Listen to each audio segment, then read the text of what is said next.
The kitchen is quiet, except for the ticking clock. It's early morning in 1943. Outside, the fields are still frozen. Inside, a woman stands at the counter, hands moving from habit rather than thought. She opens a cupboard. Rows of clear glass stare back at her. Inside them, beans, peaches, tomatoes, captured months ago, sealed away when the sun was still warm. She twists a lid. There is a soft pop. No applause, no relief, just sound. Breakfast begins. This is not about taste, it is about certainty. She doesn't know what tomorrow will bring. Ration books sit nearby. Prices change. Supplies vanish without warning. Trucks go to the war before they come here. But this is already done. The food does not ask for electricity. It does not need delivery. It waits. She does not think of this as survival. She thinks of it as routine, something her mother did, something everyone does. She has no idea that this small, ordinary habit is holding entire households together, quietly, invisibly, while the world tears itself apart. 110 WPM.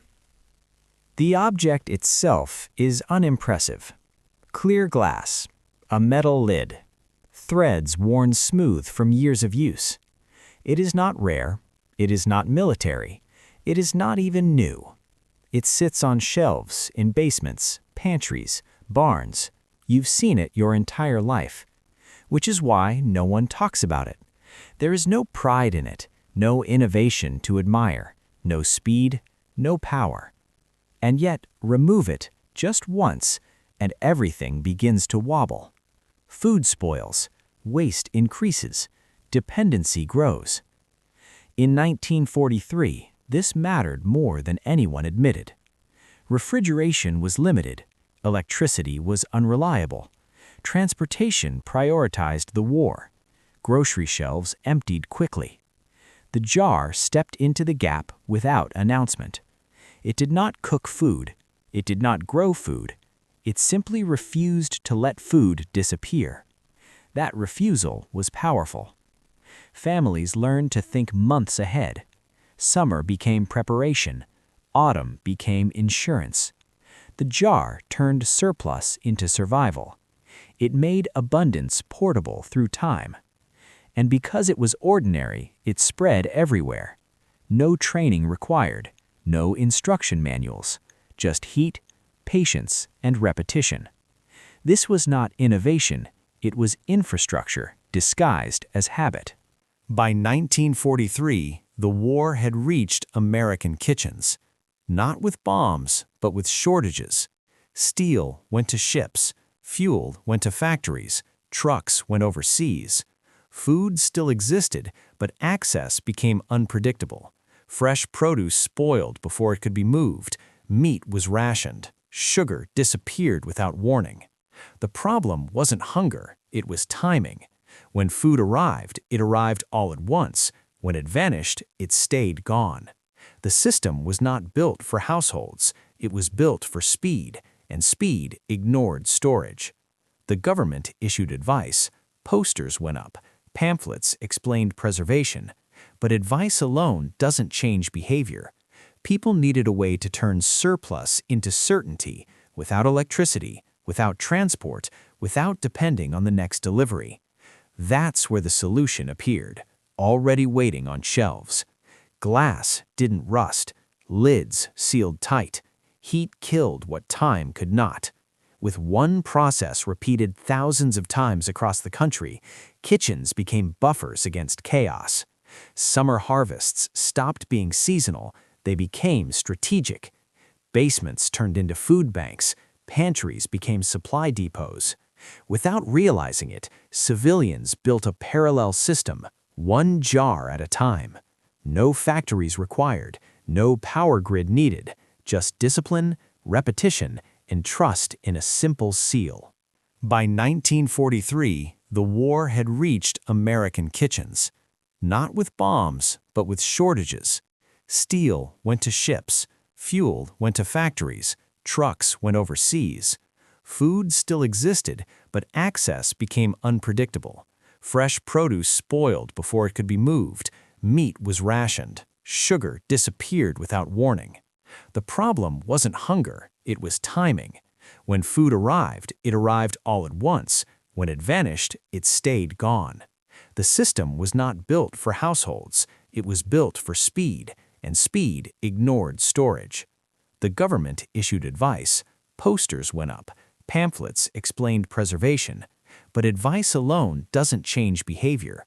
People needed a way to turn surplus into certainty, without electricity, without transport, without depending on the next delivery.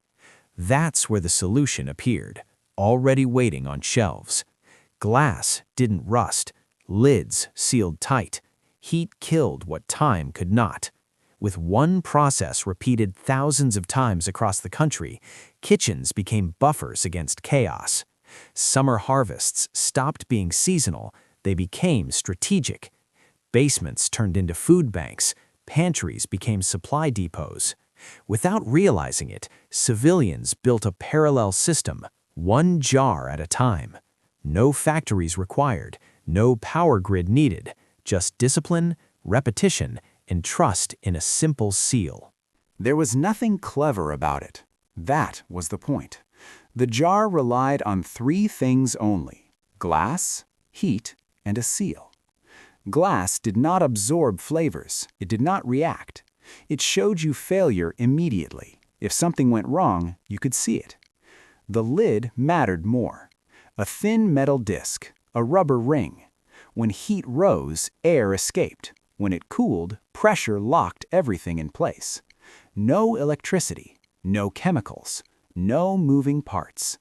Time itself became the enemy, and the jar simply denied it access. Bacteria needed oxygen. Mold needed space. Spoilage needed time to work. The jar removed all three. This was not preservation by force, it was preservation by exclusion. That distinction mattered, because it meant the system scaled effortlessly. Every kitchen became a factory. Every stove became equipment. Every person could repeat the process without variation. The design forgave mistakes. Overcook it and food softened. Undercook it and the seal told you. Failure was visible. Success was silent. That silence built trust. Once sealed, the jar did not need attention. It did not hum. It did not cool. It simply waited. Months passed. Then seasons. Then uncertainty. The design didn't fight chaos directly. It outlasted it. No one announced a shift. There was no campaign declaring that kitchens were now part of the war effort. And yet, behavior changed. People stopped thinking in days and started thinking in seasons. Meals were no longer planned around tomorrow, but around winter. Shopping changed. Excess was no longer waste, it became opportunity. A truckload of peaches didn't mean panic, it meant work. Neighbors traded jars, recipes spread by word of mouth. Entire communities synchronized their routines without meetings or orders. Basements filled slowly, one jar at a time. This mattered more than morale posters ever could, because control returned. Families knew what they had. They knew what would last. They knew that even if shelves emptied again, something remained. The jar didn't eliminate scarcity. It made scarcity predictable. And predictability reduces fear. Children ate the same food in January that was grown in July. Elderly neighbors didn't depend on the next delivery. Small towns absorbed shocks that would have broken them a decade earlier. All without a central plan. The mason jar did not create abundance, it created confidence. And confidence during war is a form of quiet strength. The mason jar never chased relevance. It waited. Decades passed, technologies layered over one another. Refrigeration improved, supply chains stretched across continents. Food became something you expected, not something you secured. And still, the jar remained unchanged, because its job never ended. It doesn't compete with modern systems, it survives their absence. When power goes out, when deliveries stop, when abundance hesitates, the jar steps forward without announcing itself.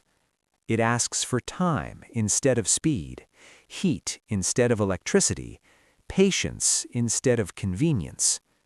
That exchange is uncomfortable in modern life, but it is honest. The lesson of the mason jar is not about nostalgia or self-sufficiency myths. It is about resilience at the household level. Big systems fail slowly. Small systems fail quietly or not at all.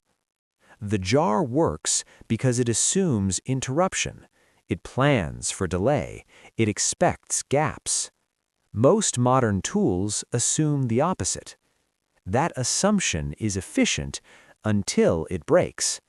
In a world built on delivery, the mason jar reminds us of storage. In a culture obsessed with now, it protects later.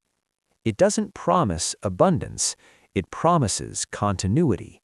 And in uncertain times, continuity is enough.